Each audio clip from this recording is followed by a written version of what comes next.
The tools for discipline. The tools for discipline. Good afternoon. I hope I find you well. If you are just joining us, we are doing a series on discipline that work.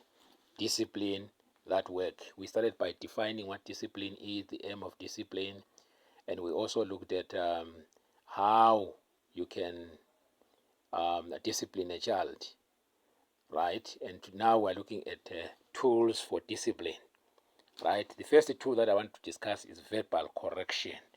It's one of the tools that you can use to correct, to discipline a child. Verbal correction is not just the casual talk. Tackle your concern, not the child. Remember, the child is not the misbehavior. Your reaction must be equivalent to the misbehavior. Right, maybe just to give an example, if a child is cooking something and he burns the relish, and then the mother shouts at the child, "What is wrong with your head? What is wrong with your head?" Right, there's nothing wrong with the child's head, mama. Just address the relish that was burnt and leave the child's head. The child is operating at the right level, right? Your reaction must be equivalent to the misbehavior. Yeah, I've seen sometimes a child does something, sometimes the punishment that the child is given just for making noise. Sometimes it becomes just too much, right? Do not ask why for now, why the child has done something. Just leave it for later. The why suggests to your child there is an excuse for that. So, which means that if the child can give you her or his why or excuse, and then he can continue with the behavior, which is not okay. This issue of saying, "I want to talk to you now," does not work. It doesn't work. Remember, we said discipline is not an emergency. Discipline is not an emergency. If you make discipline an emergency, you will continue to be reactive.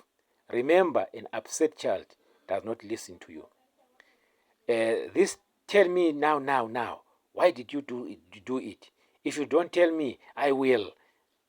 Thank you, Lion of Judah. Thank you, Lion of Judah. It will not give you the results you want.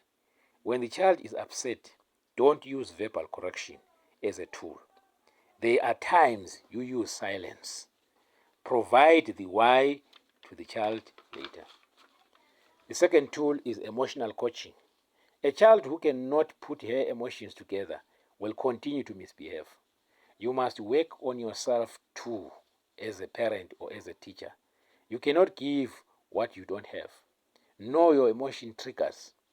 You can raise children broken. You cannot raise children broken yourself. You need to heal up. Number 3, set boundaries and restrictions.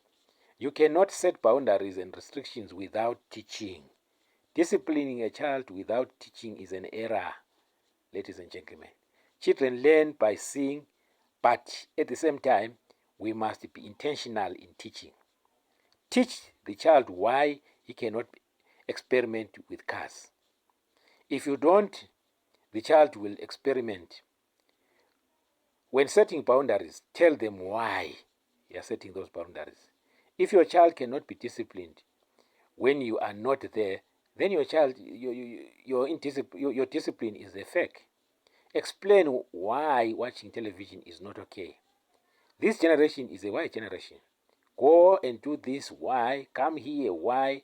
It is this why you should explain. The command system is no longer working with this generation.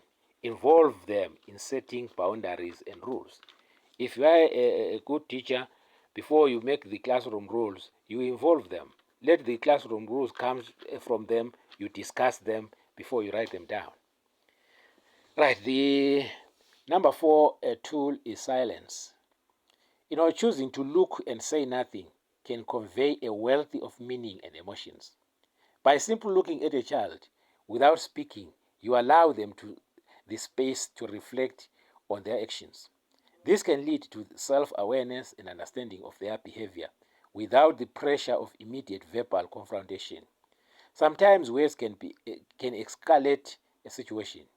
By staying silent, you reduce the chance of defensive reaction from the child. Someone said the power of silence is in its ability to command attention. Indeed, silence often speaks louder than words. Number 5, storytelling. This involves telling a story of what will happen when you do something. Through storytelling, complex moral dilemmas can be presented, allowing individuals to explore the consequences of actions in a safe environment. A story allows individuals to reflect on their own behavior and choices, leading to self-awareness. Sharing a personal story related to a mistake made can help others see the real life implications of their actions. Therefore, storytelling as a disciplinary measure can transform the way individuals understand and learn from their mistake. I thank you. I will stop here for now. The last part of our series will be looking at the negative discipline. Negative discipline. I thank you.